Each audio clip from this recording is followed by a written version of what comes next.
Quem? A culpa é do Cavani.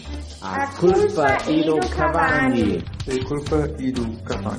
A culpa dei Cavani. A culpa é do Cavani. A culpa é do Cavani.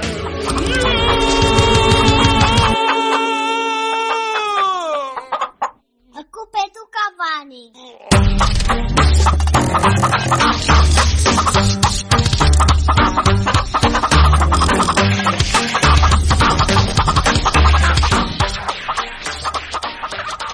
Olá.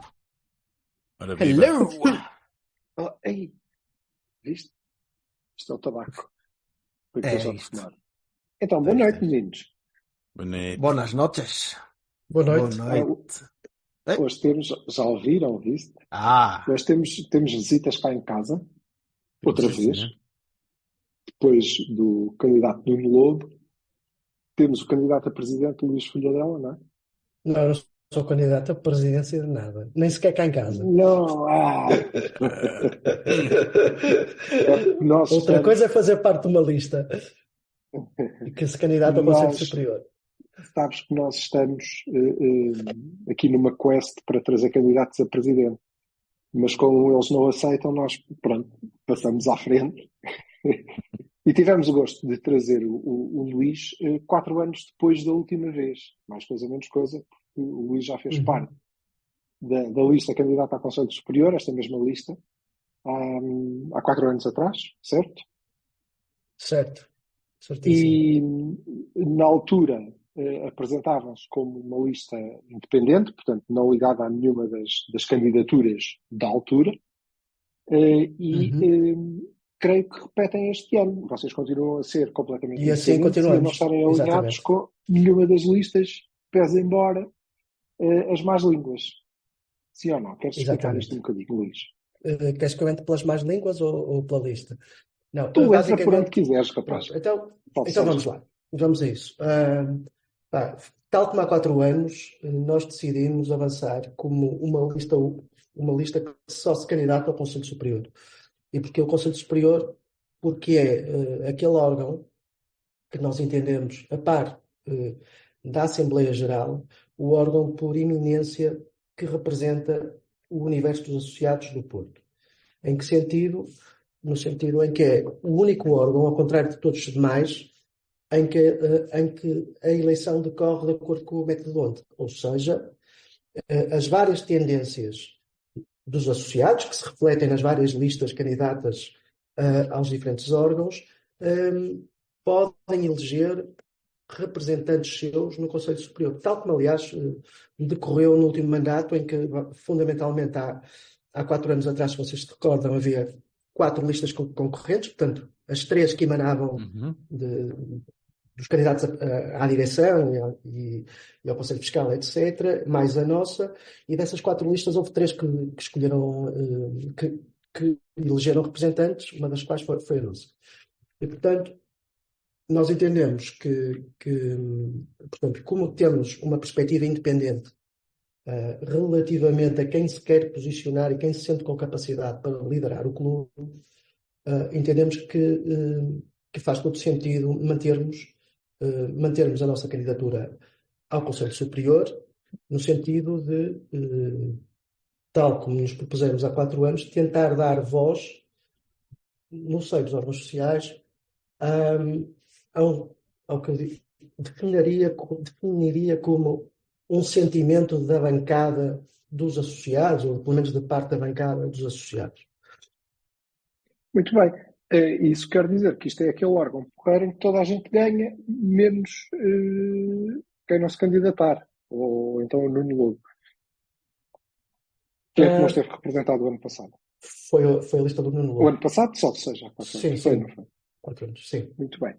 Olha, eu, se bem me recordo, tinha perguntado na altura, até porque era uma relativa novidade, para que é que servia esta coisa do Conselho Superior? Isto afinal serve para quê? Quero manifestar, quero aqui dizer que também não era preciso terem se esforçado tanto para nos explicar isso, porque já percebemos que o Conselho Superior serve para arranjar confusão. Desde Assembleias Gerais que acabam a batatada, causa de estatutos que vocês propuseram, salvo erro, a presidentes do próprio Conselho ou membros do Conselho que vão para os órgãos de comunicação social depois de desacar em pessoas várias, como aconteceu com o Rui Moreira também recentemente. Deixa-me só fazer-te uma... Achas que esse é que é o sentimento da bancada? E todas as correções, por favor. Desculpa, Paulo. Primeiro, antes de mais, deixa-me só fazer-te uma correção, porque o Rui Moreira não é presidente do Conselho Superior. Ou seja, o presidente do Conselho Superior era o cabeça de lista da lista da atual direção, ao Conselho Superior. Ok? Mas, ou seja, para todos os efeitos, não presidia. Um conselheiro não presidia. Quem preside o Conselho Superior é o presidente da Assembleia Geral. Portanto, neste caso, tem sido o Dr. Lourenço Pinto. O Rui Moreira foi eleito como cabeça de lista, portanto, de uma lista concorrente. Em termos práticos, digamos, o peso ou o poder que ele tinha nessa qualidade é exatamente o mesmo que todos os demais conselheiros eleitos. Ok? Voltando atrás, e porque penso que esse é o ponto mais importante, foi este pequeno reparo, pronto, fico de alguma forma satisfeito que tu e as demais pessoas tenham percebido que existe um Conselho Superior e tenham percebido que as coisas... Não era preciso aquilo tudo, não é? Exatamente, ok, mas já lá vamos. E tenham percebido que digamos, o que lá se discute é algo que de facto pode ser relevante para a vida do clube e pode ter impacto para a vida do clube. E portanto, esse era o primeiro objetivo que nós nos propusemos há 4 anos atrás. Eu lembro-me perfeitamente, quer dizer, lembro-me, antes de tu entrares aqui no programa, já estávamos aqui à tua espera e eu começou-me a estava a conversar. confessar. Eu acho isso interessante. Luís, nunca aconteceu. Essas coisas são raridades. Mas não vamos dizer porque é que ele se atrasou. Não. Mas eu, por acaso, tive o cuidado de ir revisitar digamos, a nossa entrevista, a nossa conversa há 4 anos atrás, e é curioso porque a primeira pergunta que vocês me fizeram, e penso que foste tu, Paulo, que me fizeram sobre a nossa candidatura é o que é o Conselho Superior. E, portanto, isso pelo menos hoje já está de alguma forma despistado, já as pessoas percebem que ele existe. E agora, falando um bocadinho mais a sério, eu acho que há um antes, sinceramente, acho que há verdadeiramente um antes e depois deste mandato no que diz respeito ao Conselho Superior. O que é que eu quero dizer com isto? Até 2020, o Conselho Superior reunia-se apenas uma vez por ano e porque os estatutos assim o forçavam. Porque, basicamente, os estatutos do Porto impõem que as contas que são apresentadas à apreciação dos sócios em Assembleia Geral têm que ter um parecer favorável do Conselho Superior. Ora bem, esse paradigma de, no fundo, reunir o Conselho dos Notáveis uma vez por ano para validar as contas, penso que morreu.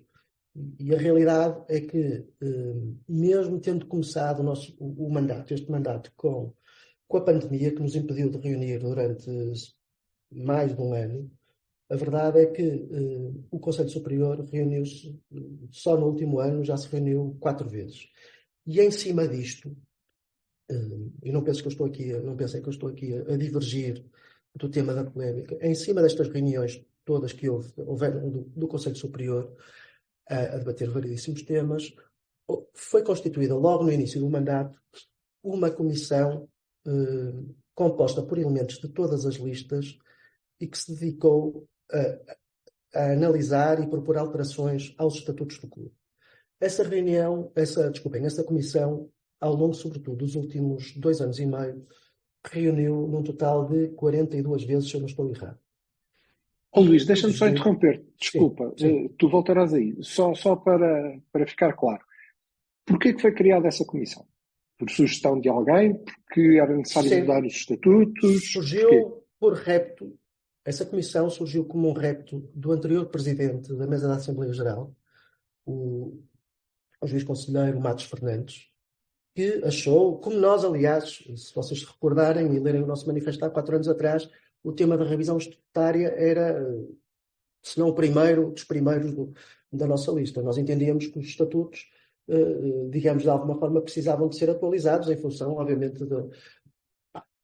passaram 10, 20 anos desde que eles tinham sido aprovados. O mundo muda um bocadinho e era necessário adaptar esses estatutos ao que era a realidade do dia do clube. O conselheiro Marcos Fernandes, o juiz conselheiro Marcos Fernandes, deixou esse desafio no dia da tomada de posse dos novos órgãos sociais. E esse desafio foi basicamente lançado pela direção do clube a todo o Conselho Superior na primeira reunião que tivemos neste atual mandato. E foi constituída a tal comissão, que incluía pessoas de todas as listas, mais uma vez, e que fez um trabalho profundo de revisão dos estatutos e de proposta, e de efetuar uma proposta de alteração desses estatutos. E reparem uma coisa, porque isto é importante, que as pessoas que nos estão a ouvir entendam. Esta proposta foi aprovada por todos os conselheiros. Todos os conselheiros que haviam sido eleitos por todas as listas aprovaram, na generalidade, estes estatutos. Dito isto, e entrando, digamos, na polémica que tu referes, é óbvio que eu penso que todo este esforço foi em grande parte minado pela forma como a proposta de estatutos foi submetida e comunicada à apreciação dos sócios. Ainda para mais... Desculpa, só antes de ires aí, só antes de continuares a cronologia, a tua timeline, deixa-me só eu resumir, e eu sou uma pessoa que tem problemas de entendimento. Então, só para resumir, só para fazermos aqui um ponto da situação, a direção lança o repto, o Conselho Superior acolhe-o, reúne 40 vezes, faz uma proposta de estatutos que é aprovada por todos os conselheiros na generalidade, e depois a própria direção diz que, afinal, não estava de acordo com nada daquilo. Se bem me recordo das palavras do Presidente, se eu próprio tenho que lutar contra tudo. E mais alguma coisa. Na Assembleia Geral... Na Assembleia Geral. Há uma mudança de posição ou isso. achas que sempre foi essa a posição da direção? Não acho que tenha sido sempre essa a posição da direção. Não me compete a mim responder porque é que isso aconteceu. Compete-me a mim, enquanto, digamos, pessoa que não tendo feito parte da comissão das reuniões da Comissão dos Estatutos, mas que acompanhou de perto o trabalho deles e que debateu, obviamente, esses estatutos em várias reuniões no Conselho Superior, atestar que isto foi um trabalho, eu diria, de equipa, foi um trabalho que teve o cuidado de acolher contributos de todas as listas, houve digamos, a preocupação de alguma forma, eu não direi destes estatutos serem unânimes, porque não é isso que se pretende, mas de facto serem estatutos que abarcavam o grosso das preocupações das várias listas ou das várias tendências no Conselho Superior, e, portanto, a mim, pessoalmente, custa-me muito que todo este esforço tenha desembocado num acontecimento, numa Assembleia Geral, que a todos, e quando digo a todos nós portistas, nos deve absolutamente envergonhar. Porque, quer dizer, não é compaginável, não é compatível com o que é a história do Futebol Clube do Porto, uma história de defesa da liberdade, de direito à liberdade, de luta pela liberdade. Não é admissível que ocorra uma Assembleia Geral onde, pura e simplesmente, pessoas sejam coagidas, pessoas sejam agredidas, pessoas sejam impedidas de transmitir livremente a sua opinião. E essa coação era toda no sentido da aprovação dos estatutos. Há aqui claramente um paradoxo, não é? Paulo, eu não... Ou achas que nem por isso? Eu acho, assim, existem imagens, há um lado positivo dessa Assembleia Geral, que eu penso que importa realçar, que é o lado da mobilização dos sócios. Ou seja, eu vou às Assembleias Gerais. Não, mas eu vou às Assembleias Gerais do Porto desde que regressei do estrangeiro. Eu vivi muitos anos no estrangeiro, como o Jorge, o Vassalo sabe, e desde que regressei não tenho falhado numa reunião da Assembleia Geral, porque entendo que, quer dizer, isto, para além dos direitos que nós temos e das alegrias que temos enquanto associados, nós também temos alguns deveres e importa exercer esses deveres. Porque, quer dizer, nós somos apenas, como sócios, transmissores de uma história que herdamos de quem vinha atrás de nós e que nos compete, no mínimo, entregar essa história às gerações vindouras. Dito isto, Eu, de facto, tenho-me acostumado a ir a Assembleias Gerais, onde às vezes nem sequer 100 pessoas estão. E onde não há propriamente grandes discussões, aliás, decorrem naquela sala inicial da Assembleia Geral, portanto, acho que pelo menos há aqui um lado desse dia, que é o lado de repente, foi bem de repente, mas aquela Assembleia Geral mobilizou o universo, grande parte do universo dos associados. Isso é um aspecto que eu acho que é positivo. Tudo o que aconteceu depois é, como eu disse, a mim pessoalmente envergonha. Espero que nunca mais se repita na história do clube. E quero acreditar, foi pelo menos um ponto, digamos, de bater no fundo. Tanto que na semana seguinte nós tivemos uma nova Assembleia Geral, que foi igualmente bastante participada, e onde eu acho que aí houve, de facto, liberdade de expressão, fosse do pró, do contra, e as coisas decorreram. Luís, mas a proposta do estatuto já tinha caído um bocadinho de terra, não é? Sido retirada, sim. Ou seja, aliás, desculpa, deixa-me só fazer só esta. Não é um reparo, é uma consideração. Eu também fui a várias Assembleias Gerais, não sei, provavelmente menos que tu terás ido, e de facto havia muito menos contestação, havia muito menos gente. Reunia-se a malta ali no P1, não é? E ia lá para o fundo para aquela salinha. Havia menos contestação, havia menos polémica, mas não posso dizer que uma Assembleia Geral do Futebol Clube do Porto nos últimos 15 anos, 10, 15 anos, tenham sido eventos onde as pessoas pudessem ser completamente livres, não é? Havia sempre um clima de alguma não digo alguma belicosidade. Eu acho que havia muito essa percepção, Jorge. Acho que havia muitas. Talvez mais um bocadinho do que percepção. Mas, eu falo por experiência própria. Já não sei precisar exatamente o ano. Eu fiz uma intervenção que não era propriamente uma intervenção muito simpática, digamos, para a direção da altura, que é basicamente a que está. E cheguei direitinho a casa, numa condicionada, ouvi umas bocas. A explosão de entropia que houve desta vez não havia. Se mesmo as bocas deviam existir, com certeza que não. E eu acho que aí, mais uma vez, compete. E aliás, para voltar, eu hoje já é a segunda vez que eu corrijo o Paulo. A proposta não veio da alteração dos estatutos, como eu te disse, não veio da direção, veio do anterior presidente da mesa da Assembleia Geral, que é de facto, foi, na minha perspectiva, de facto, um presidente absolutamente extraordinário. E aliás, o simples facto de ele ter conduzido um ato eleitoral em plena pandemia, assim, sem grande problema. Sublinho, e gostava de sublinhar por baixo, porque mesmo as Assembleias Gerais que podiam ser um bocadinho mais exaltadas, o Matos Fernandes sempre teve uma dignidade muito, muito assertiva e sempre conseguiu guiar aquilo na melhor direção. Ainda assim, se calhar esta também teria corrido melhor. Pois, talvez. Pois. Eu acho que é um bocado, mas eu acho que vocês estavam a tocar um bocado no ponto, ou seja, eu olhando para o filme desde outubro, novembro, a propósito desta questão dos estatutos, e mais uma vez, quer dizer, a Comissão andou a trabalhar desde 2022, final de 2021, etc. E, portanto, há aqui, a meu ver, duas coisas que falharam absolutamente, e há que dizer isto sem grandes receios.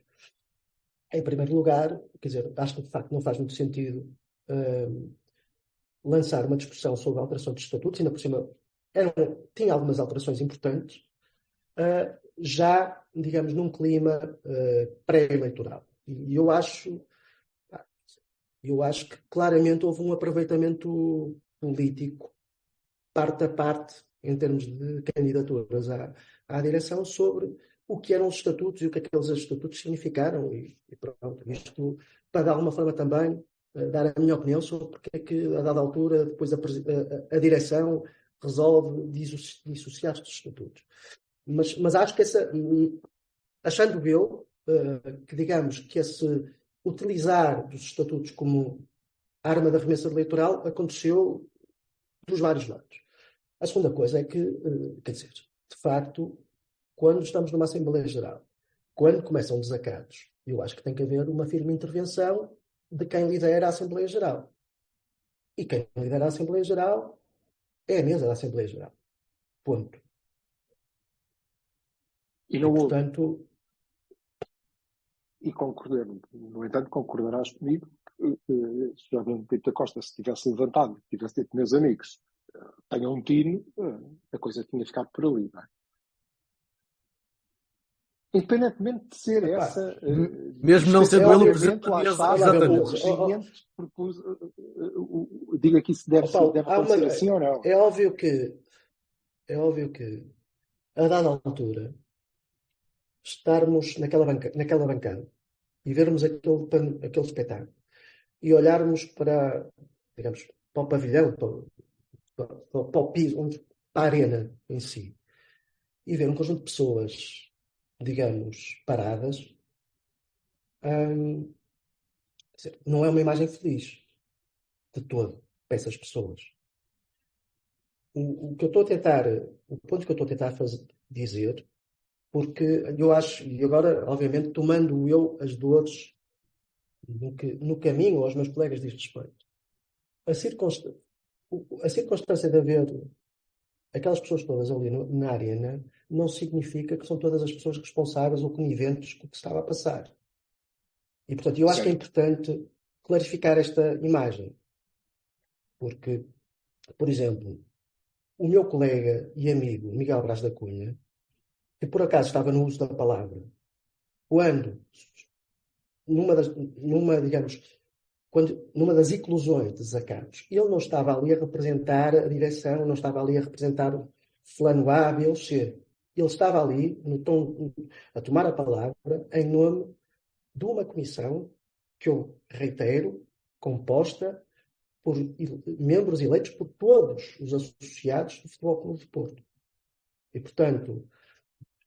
Mas vocês, a comissão, quando trabalha por repto da mesa da Assembleia, da própria direção, quando trabalha nesses estatutos e os finaliza, não percebe que essa apresentação vai claramente ter um teor eleitoral pela altura em que se ia dar.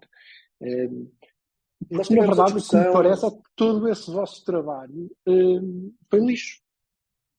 Hoje, eu acho que, assim, achas que vai ser aproveitado? Francamente, acho que vai ser aproveitado. Acho que ali, ou seja... Seja qual for a próxima direção. Deixa-me pôr a coisa de outra forma.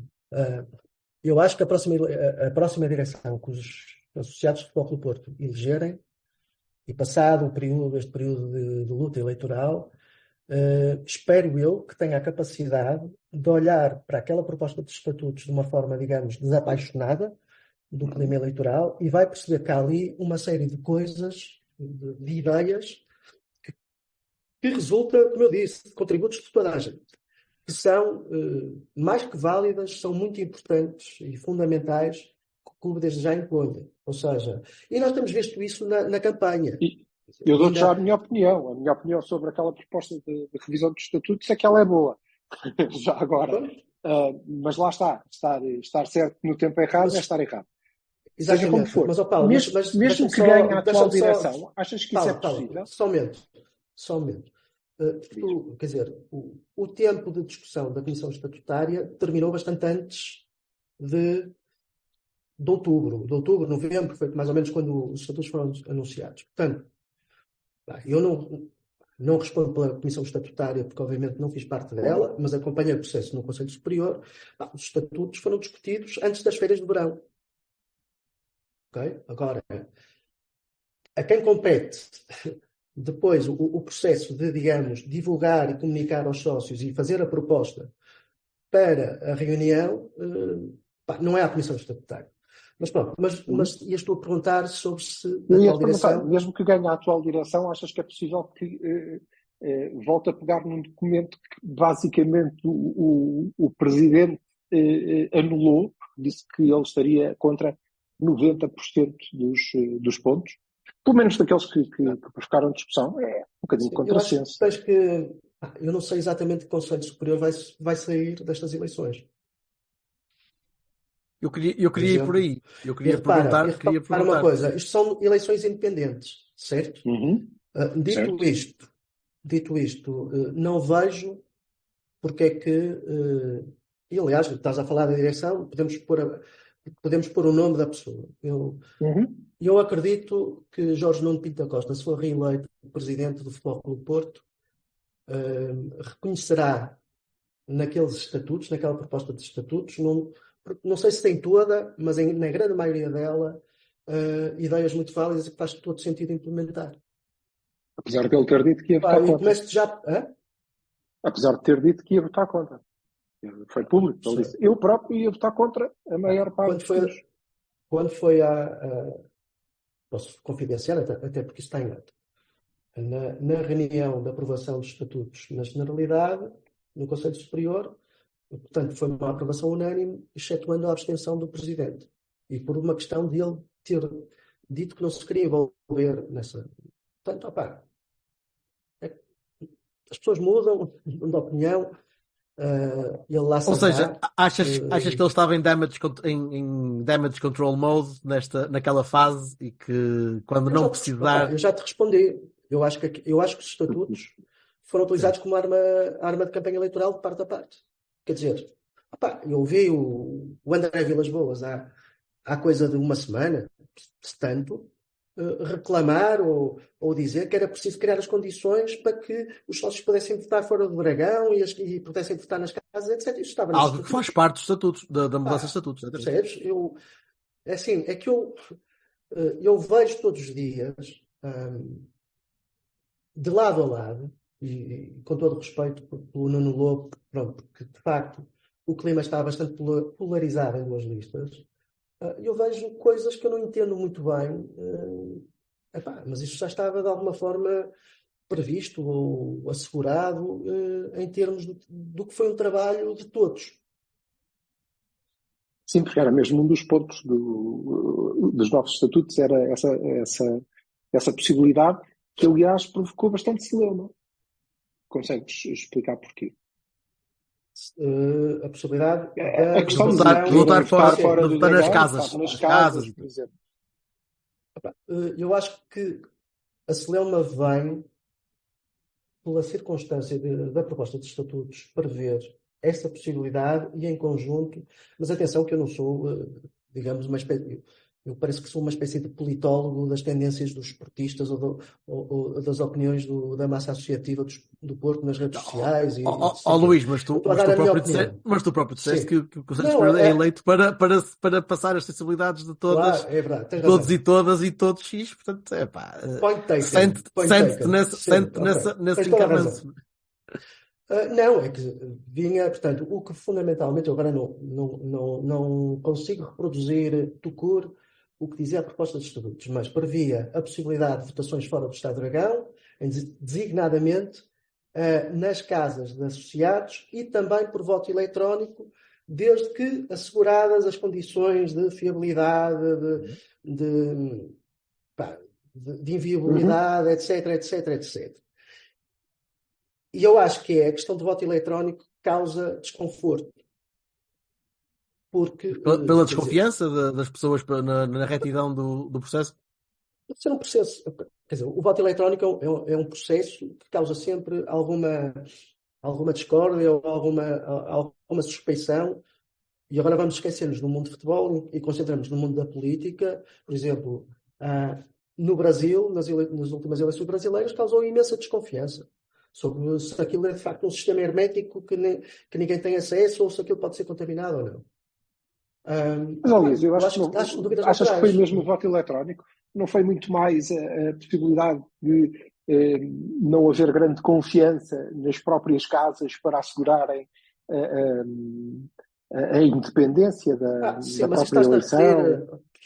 E a questão também teve a ver com o financiamento. Mas mais uma vez, quer dizer, mais uma vez, a proposta de estatutos, portanto, preconizava que para essas coisas acontecer, fosse no voto eletrónico, fosse nas casas, tinha de ser cumprida uma série de princípios.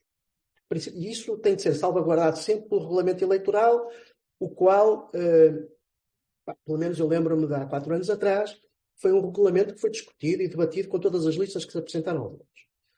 Mas, quer dizer, eu há coisas que me custa muito entender do ponto de vista do processo eleitoral, do ponto de vista do que estava previsto em termos de processo eleitoral nos novos estatutos. Parece-te Uma claro, das a mim, quais, a mim pelo menos parece que em futuras eleições se vai poder votar fora do Dragão, não é? eu assim espero. Quer dizer, eu assim espero, porque se nós queremos fazer o Porto um clube universal, se o Porto é um clube nacional, quer dizer, como é que nós vamos pedir aos portistas de Lisboa, ou os do Algarve, ou da Madeira, como é que eles vão votar neste momento? Isso Não é sei como é que vão votar. democrático? Não, eles têm que vir ao Dragão, ponto final. E eu não entendo, digamos, a relutância perante isto. Já agora, e eu calmo e deixo esta malta falar, mas só pegando aí nesse ponto, eles têm que vir ao Dragão. Como é que tu vês, se quiseres opinar, até porque de facto estás envolvido no ato eleitoral, embora seja independente, portanto é perfeitamente aceitável que não queiras responder, mas se quiseres, eu gostava muito de ouvir a tua opinião. Como é que tu vês nesse contexto, no contexto de que temos que ir ao Dragão votar, que para nós é relativamente simples, como é que tu vês o facto de, por exemplo, um dos projetos base, um dos pilares de uma das candidaturas, que é, aliás, de ambas, que é a apresentação da academia, seja feita em Lisboa? Eu não vou, sinceramente, não gostava de ser a minha opinião sobre... Ok. Não, mas eu explico. Ou seja, insiste. eu explico porquê.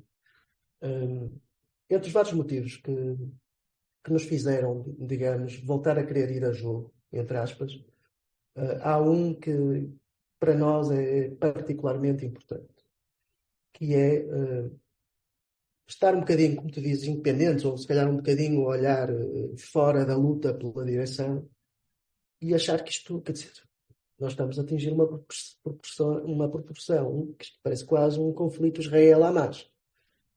E quer dizer, e no fim do dia,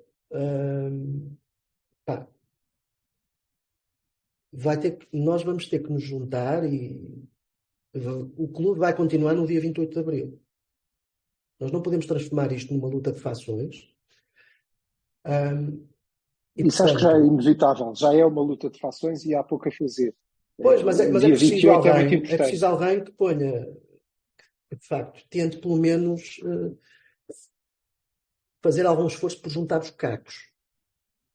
E achas que isso vai ser o papel do Conselho Superior? Acho. Pela natureza, pela sua própria natureza. Pela natureza da sua representatividade. Acho que é um sítio... Não estou a dizer que é o único. É óbvio que vai ter de ser... Quer dizer, vai ter que haver um esforço de todos. Mas acho que o órgão, por excelência, que pode, de facto, replicar e reproduzir aquilo que é, digamos, a fotografia do que for o pensamento dos sócios no dia 27 de Abril, não tem de ser naturalmente o Conselho Superior, para além da Assembleia Geral, obviamente, quando esta se reunir. Então, fechado aqui o círculo e se calhar pondo aqui uma pedra em cima do passado, salvo seja, temos que olhar para ele e aprender muito, como o Luís já aqui referiu. Eu começava esta entrevista por te perguntar, Luís, mas para que é que serve o Conselho Superior? O Conselho Superior, vou recuperar a minha resposta de há 4 anos atrás, reflete, é um órgão representativo das várias tendências que se submetem a votos à votação dos associados de Futebol Clube do Porto e que são por eles eleitos. Portanto, sendo um órgão que congrega, digamos, as diferentes visões do que deve ser o clube, na perspectiva das várias listas candidatas, eu acho que é o órgão por excelência que tem que promover a união. E se vocês recordarem aquilo que nós dissemos, nós, entre aspas, os insubmissos há 4 anos atrás, nós nunca, todos nós somos 30 candidatos, entre os 20 efetivos e os 10 suplentes, todos nós temos as nossas preferências sobre quem é que deve liderar os destinos do clube. Dito isto, nós não vou perguntar qual é a tua. Também não te diria, até porque eu próprio ainda não defini. Posso dizer em quem é que votei há 4 anos atrás e não me arrependo, mas pronto, mas isso é outros 500. Quer dizer, nós propomos trabalhar com quem os sócios acharem, ou a maioria dos sócios achar, que deve liderar o clube. E quais é que vão ser as funções do Conselho Superior? Quando vocês reúnem, e ok, tivemos aqui uma pandemia, tivemos uma comissão que propôs novos estatutos com toda a confusão que deu, tivemos ruído com o Rui Moreira, que fazia parte do Conselho Superior. O que é que tu esperas que sejam estes 4 anos? É porque, ok, como falámos há pouco, já percebemos que o órgão existe e que pode trazer chatices várias. Ficou claro. Pode Mas trazer pronto, ideias. não é isso que esperamos, não é?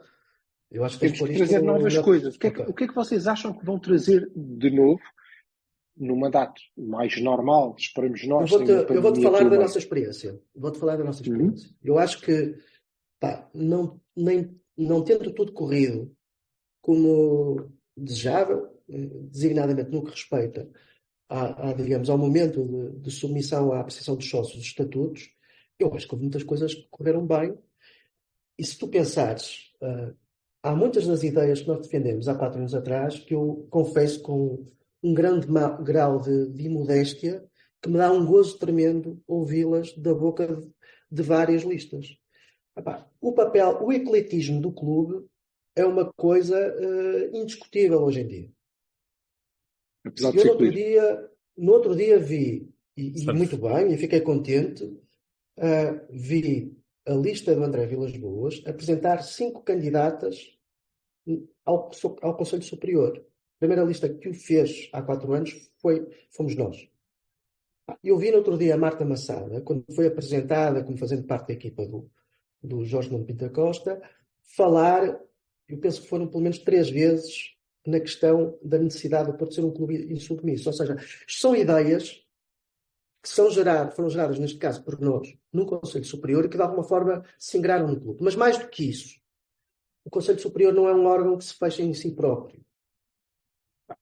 Eu, o Miguel, o Avelino, tivemos em contacto com os sócios durante este ano. Eles colocavam preocupações e são preocupações que a gente levava para o Conselho e discutia. Claro que podes perguntar, mas em termos práticos, o que é que se concretizou de grande parte das preocupações que os associados transmitiram? Algumas coisas de facto se ingraram e de alguma forma eu acho que, mais uma vez, olhando para o que era a proposta dos estatutos numa perspectiva desapaixonada do clima eleitoral, eu acho que estão muitas delas lá. Ainda não falamos sequer da mais importante. Mas há outras que, claro, quer dizer, nós éramos 3 num conjunto de 30 e tal conselheiros.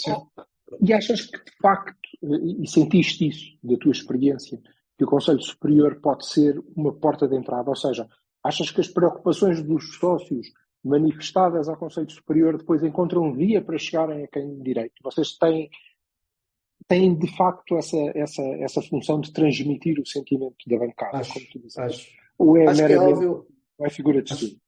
Desculpa ter-te interrompido, mas acho francamente que sim. Acho que é óbvio que isto é um caminho, é um caminho longo, mas quer dizer, a verdade, voltamos à tua questão, quer dizer, há 4 anos atrás vocês estavam-me a perguntar o que é que era o Conselho Superior. Hoje já não é tanto o que é o Conselho Superior, mas o que mais ele pode fazer. E eu acho que ele pode fazer muito mais, de facto.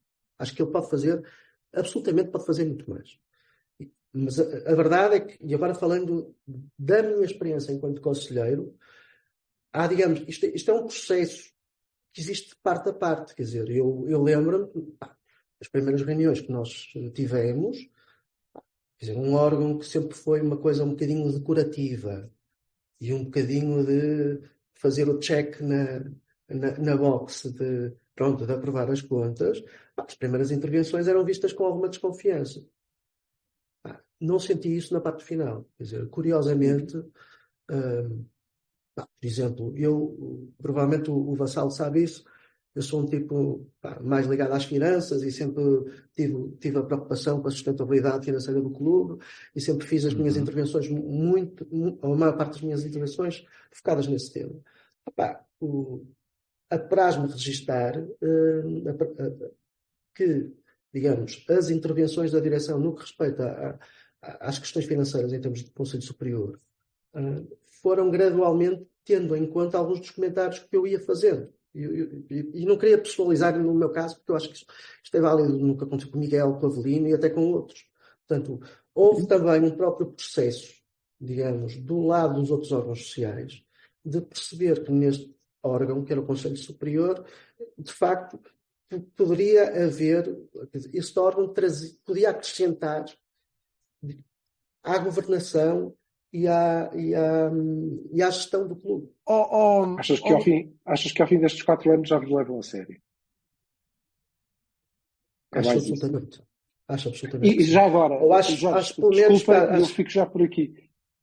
E vão-vos levar ainda mais a sério, porque agora, para além de tudo, vocês vão ser abençoados, porque aparentemente o Conselho Superior vai passar a ter um cardeal.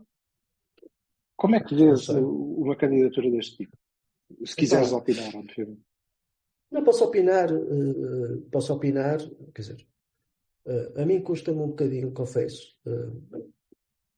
Custa-me. Não deixa de ser, não acho que isso não deixe de ser natural, ou seja, e repara que não é sequer nessa lista. Tende-se ainda a olhar para o Conselho Superior como sendo um sítio onde se colocam, digamos, umas pessoas notáveis. E que ficam bem na incluindo o novo primeiro-ministro, na verdade. E que dão gravitas digamos, à candidatura. Já podiam ter aprendido. E acho que de facto, reparem, nos últimos 4 anos houve de facto várias figuras públicas que participaram no Conselho Superior. E devo dizer que nem todas foram, digamos, figuras ausentes. Houve delas que em determinados momentos, em determinadas reuniões, de facto interviram bem, num sentido positivo. Não é o caso do Dr. Rui Moreira, como eu, aliás, tive a oportunidade até de publicamente dizer num tweet que até acabou nos jornais. O que é que eu acho de... Eu não tenho a mínima dúvida, ao contrário do que vi ontem, que o Bispo Cardeal é um grande portista. Então, não tenho dúvida o professor Freire de Sousa, que eu, aliás, que é um grandíssimo portista. Desculpa, agora... Luís, vais ter que repetir, é que houve uma intervenção divina e okay. não conseguimos ouvir o que disseste agora. Não, estava a dizer que eu não tenho dúvida que o Cardeal, eu agora falhou-me o nome dele, que o Cardeal, que é cabeça de lista pela lista do atual presidente, o Cardeal América Aguiar, é um enorme portista, não tenho absolutamente a mínima dúvida, li várias entrevistas dele falando disso, tal como o professor Freire de Sousa, que eu estava fazendo uma declaração de interesses que eu conheço razoavelmente bem e que sei que, de facto, atesto que é um grande portista. Não é isso que está em causa. Para mim, o que está em causa é se essas pessoas, de facto, vão ter uma intervenção no Conselho Superior. Ou seja, eu não estou a ver o Cardeal América Aguiar a ter disponibilidade para participar nas reuniões. Acho difícil. Deus queira que sim. Acho difícil. Já estás a falar para o chefe dele? Estou. Pois é isso, Deus quiser. O Luís Montenegro foi eleito mesmo para o Conselho Superior, Luís? E participou no Conselho Superior. Foi? Depois disse que o clube dele era Portugal, exato. Sim, mas isso faz essa pergunta a ele. É campanha. Mas deixa-me só voltar, deixa-me só, porque eu não quero ficar aqui com a... Dizer, eu tenho, como eu disse...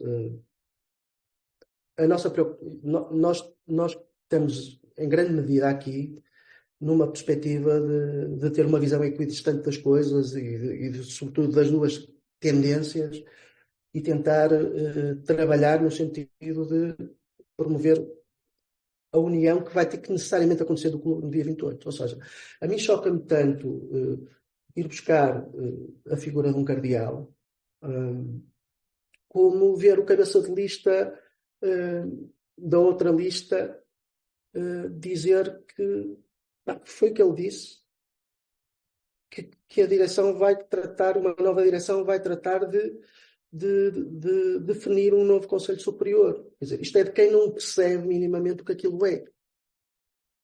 E, portanto, isso só me faz, a mim e aos meus colegas, reforçar a convicção de que a nossa candidatura, a nossa recandidatura, faz todo sentido, porque tudo somado, a única lista que verdadeiramente olha para aquele órgão e tenta trazer importância e vitalidade e dinamizar aquele órgão, são os insubmissos. Era exatamente isso. O Silva esvaziou um bocadinho da minha piadola majestosa que eu ia mandar à frente antes de fazer uma pergunta, porque eu tenho ideia que a percepção da grande parte dos portistas, antes sequer da Assembleia Geral, depois também, muitos deles depois da Assembleia Geral, foram olhar para os constituintes do Conselho Superior, que não faziam a menor ideia quem é que lá estava, mesmo tendo votado neles. E eu vejo lá a nobreza toda autoproclamada ou heteroproclamada. Agora está o clero e, portanto, vocês são o povo. E como tu queres passar a imagem da bancada, achas fácil conseguir passar a imagem de que alguém no Conselho Superior está a defender os interesses do comum, do mero adepto? Fácil não é. Deixa-me só, quer dizer, eu também não me sinto um representante do povo, digamos assim. Agora, que de facto nós o que pretendemos é de alguma forma transmitir a voz de quem está na bancada, seja a bancada do Dragão, seja a bancada da Arena. Sim, a bancada global, sim, a bancada global de adeptos. Sim, sem dúvida. Sem dúvida. Quer dizer, e temos essa independência, porque quer dizer, nós não fomos nós a sermos eleitos, não seremos porque estávamos na lista de fulano A ou de fulano B.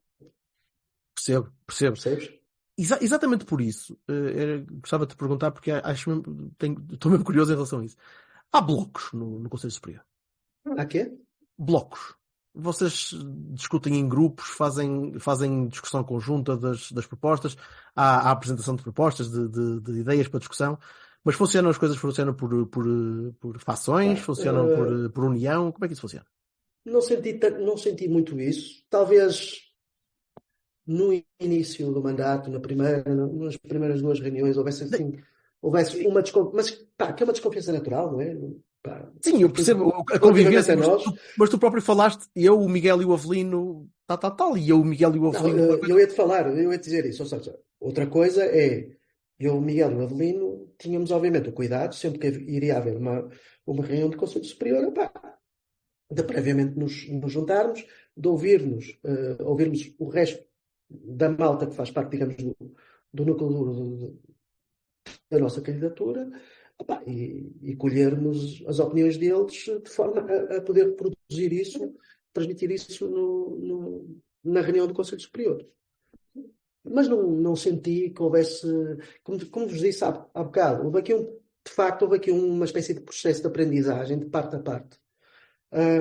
E pronto, e naturalmente, claro que isto, quer dizer, também quero acreditar que isto teve um bocadinho a ver com a validade das nossas intervenções, das nossas e de outras intervenções, quer dizer, tenho que ser justo e reconhecer que houve outros conselheiros de outras listas que não a minha, que fizeram, ao longo destes 4 anos, fizeram intervenções muito válidas. Quer dizer, e a própria proposta de estatutos também reflete.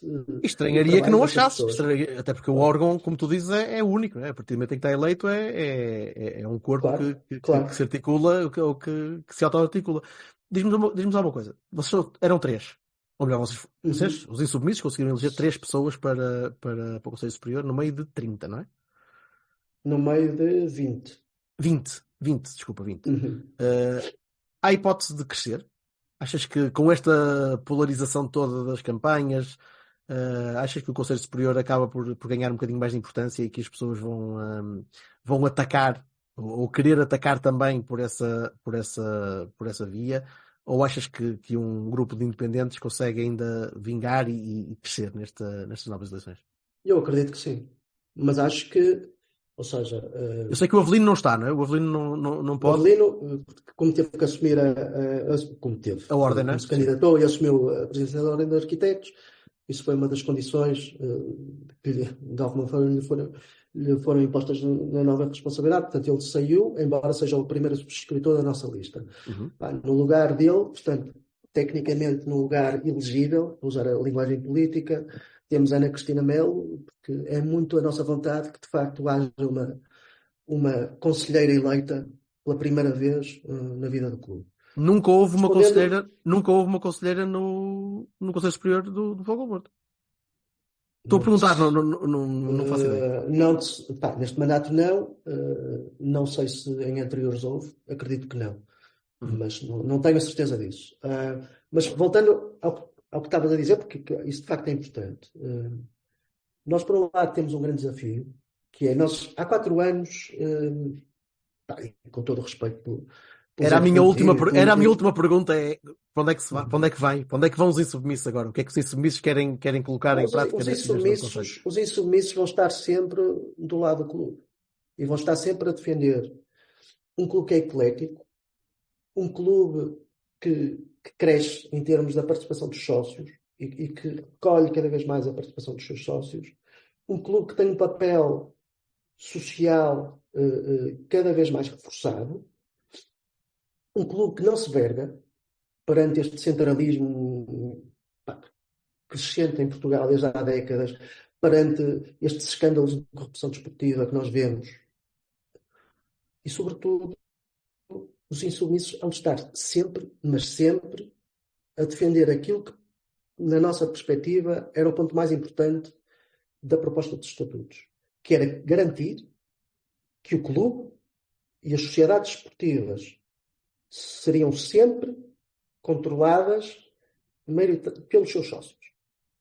E essa é a nossa bandeira, estava definida no número 4 do artigo 7º da proposta dos estatutos, e era algo que eu sinceramente gostaria que todos os candidatos à direção, era um artigo sobre o qual eu gostaria que todos os candidatos à direção dissessem a sua opinião. Isso é uma linha vermelha, não é? É uma linha vermelha para vocês, passando a parvoíce tudo vermelho. É uma linha vermelha isso. Absolutamente. Absolutamente. O Porto é um clube dos seus sócios. E é assim que nós queremos que ele continue. Mesmo que seja mais fácil... Pois a SAD é que...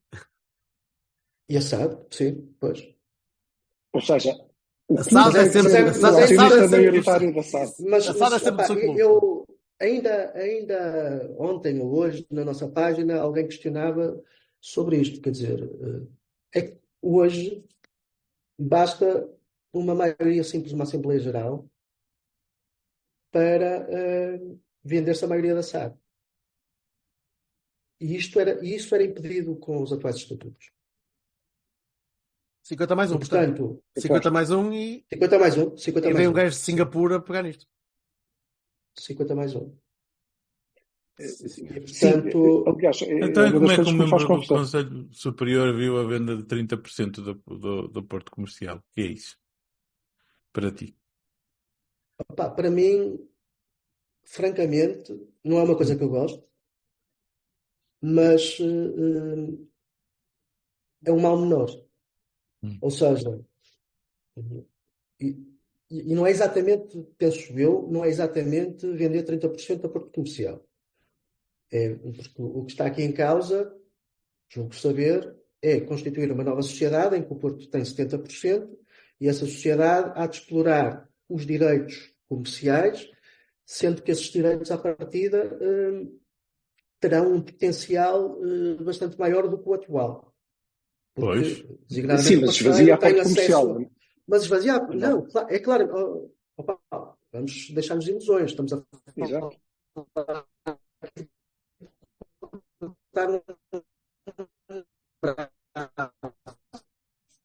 Espera aí, Luís, tens que repetir a tua ideia outra vez. Desculpa lá. Cortou.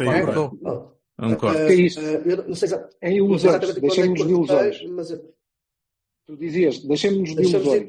Deixamos de ilusões. É claro que, no fundo, estar a prescindir ou estar a abrir 30% de uma sociedade que vai explorar os direitos comerciais do Futebol Clube Porto, mesmo que essa sociedade tenha um potencial, um volume de receitas muito superior ao atual, nós estamos, de alguma forma, a cortar um braço. Agora, há toda uma diferença, acho eu, uma distância enorme entre isso ou vendermos a cabeça. Mas estás a dizer que o Conselho Superior é uma espécie de segundo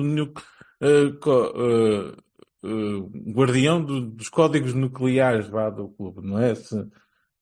Não, não disse isso. Eu não disse isso. Eu disse uma coisa diferente. Disse que nos estatutos, na proposta de estatutos que acabou por ser rejeitada, estava não foi votada sequer, considerado, que não foi votada, tem toda a razão, foi retirada, estava considerado, havia uma cláusula, que era o número 4 do artigo 7º, que expressamente estabelecia que o controle das sociedades participadas participadas do clube portanto, o controle do clube seria sempre maioritário, ou seja, em termos práticos, que os sócios seriam sempre maioritários no controle do clube e de todas as suas sociedades, que é uma coisa que não existe hoje. E segundo julgo saber, todas as 3 candidaturas à presidência do Porto dizem a mesma coisa em relação a isso, que é que querem o clube dos sócios e tal. Com algumas nuances, não algumas delas. Com algumas nuances, cada um à sua maneira, mas todos dizem. E na verdade não está nos estatutos. Eu sinceramente gostava que cada um pois, não está nos estatutos, e eu gostava que cada um dos candidatos à direção dissesse taxativamente daquela proposta de estatutos quais são exatamente os artigos que não gosta. E se debruçasse sobre este específico... O presidente atual disse.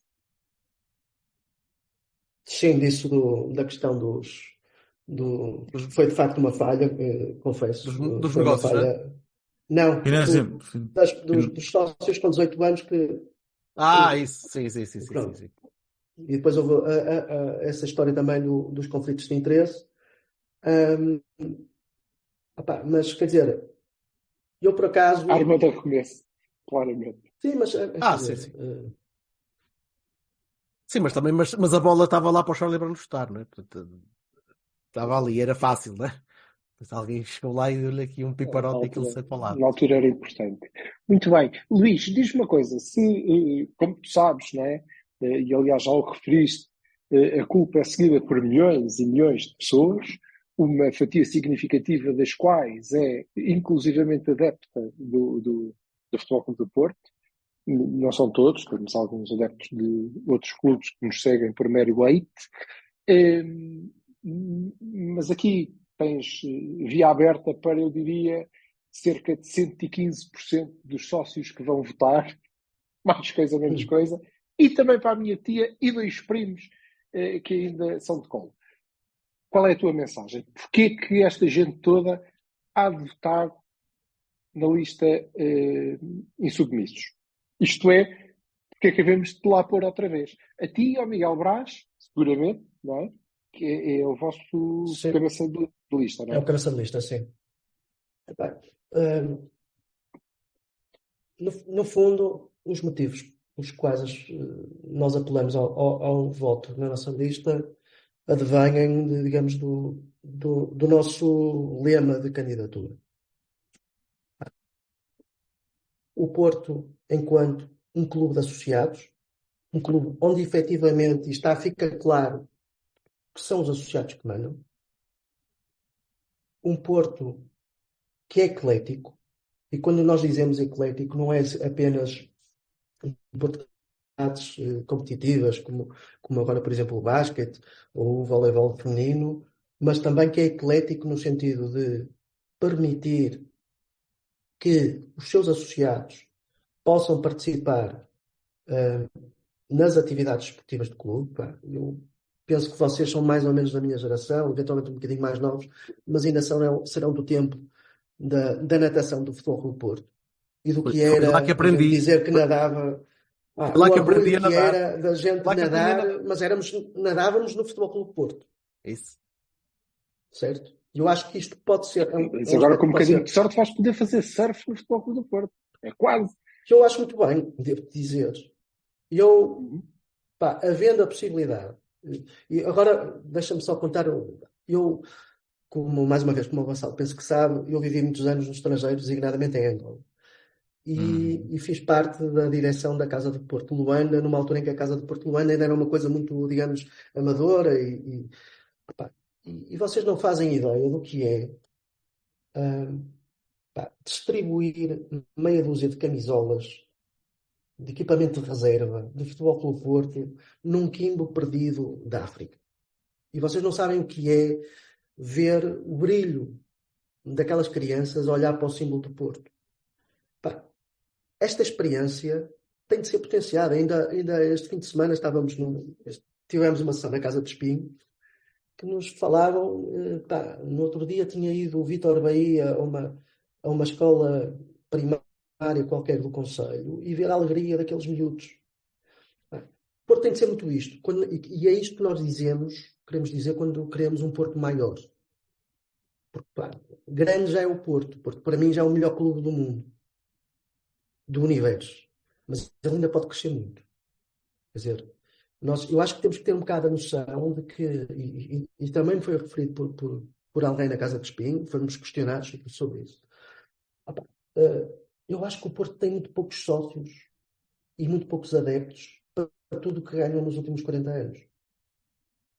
E esta grandeza, este potencial tem de ser explorado e tem de ser traduzido.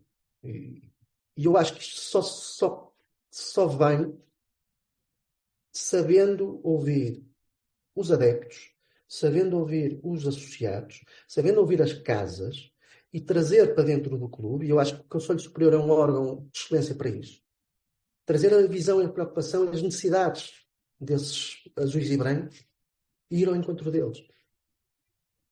Luís, se eu tiver... Última não. Por último, só para finalizar, porque estou naquele momento, não é? Do último minuto força. do debate eleitoral. Eu ponho a música da TSF e depois, acima de tudo, a mim preocupa-me muito, como vos disse no início da nossa conversa, o ambiente polarizado que eu vejo. E custa-me muito ver a demagogia, ver atacar famílias de grandes personalidades do Porto e usar isso como arma, como argumentação, quando se devia estar a discutir ideias, equipas e propostas. E, portanto, por último, eu acho que os associados de Futebol Clube Porto, se depositarem em nós a confiança do seu voto, sabem que têm em nós alguém que está disposto a trabalhar, seja com quem for que eles elegem para liderar o clube. Foi o que a gente fez ao longo dos últimos 4 anos. Parece-me um excelente selling point e o day after acho que preocupa a todos um bocadinho. Eu devo dizer que se estiver aqui a tentar adivinhar o teu sentido de voto, a minha bússola está aqui a apontar para todos os lados. Parece que estou no norte magnético e virar para baixo. Mas sim, partilho um bocadinho das tuas preocupações e de uma certa maneira acho que partilhamos todos. Queria acabar com uma perguntinha muito rápida, que é: qual é o 11 para o Estoril? Ora bem, eu aposto na equipa que tenha. Primeiro, antes de mais, aposto num sistema de jogo que muito tardiamente apareceu esta época, portanto no 4-3-3. Portanto, eu diria que eu não sei se há castigados ou lesionados. Vou admitir que não há.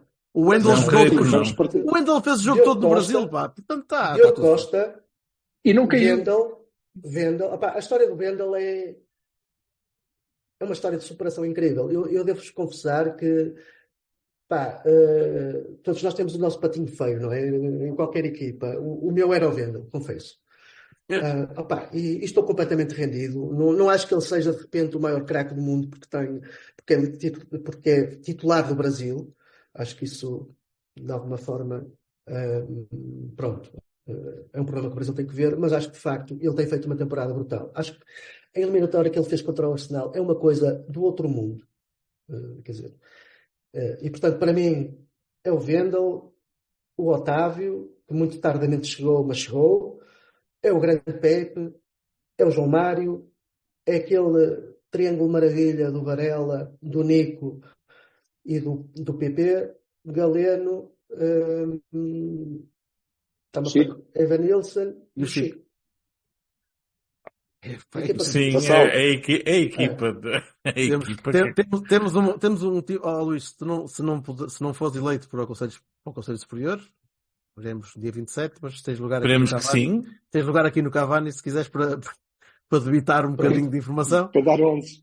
Para dar 11 pelo menos, que vais alinhas de todo diapasão conjunto. É o nosso Com todo também, gosto. é esse. Sempre É que eu esse. acrescento que alguém estiver lesionado ou castigado, Joga o incluindo o Diogo Namazo. Costa, na minha opinião, deve buscar o Namazo.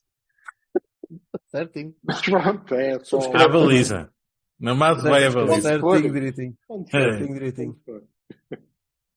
Tá Vá, bem. Luís, um forte muito abraço. obrigado. Muito obrigado. Obrigadíssimo. Grande abraço a vocês. Obrigado.